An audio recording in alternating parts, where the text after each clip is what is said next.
Over the last 2 years, fights between the larger House Republican caucus and the conservative Freedom Caucus have disrupted debates, caused chaos, and at times brought work to a grinding halt in the state's House of Representatives. Tuesday's primary results indicate that fight will be here to stay at the State House for at least the next 2 years. But with Tuesday's results, I'm hoping that the rhinos in this chamber realize that the writing's on the wall and they'll get behind the Freedom Caucus agenda and the agenda of the people of South Carolina. On Tuesday, 3 House Republican incumbents lost their primaries to conservative challengers, including 2 in leadership.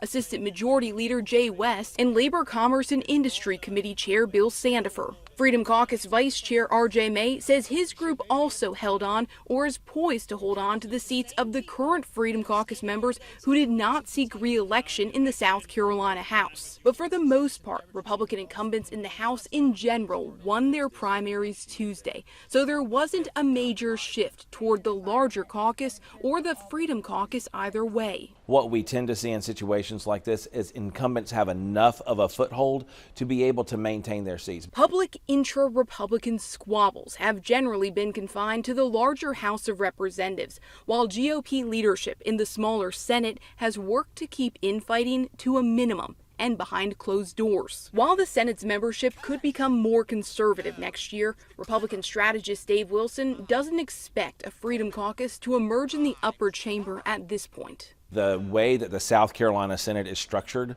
and the way that the leadership is operating, I don't think the Freedom Caucus has an ability to really start taking root in the South Carolina Senate yet. Meanwhile, Governor Henry McMaster got involved in Republican primaries in the legislature for the first time as governor, endorsing incumbent House Republican caucus members, including 2 who lost their seats, as well as backing some challengers to sitting Freedom Caucus members, none of whom were successful in knocking them off.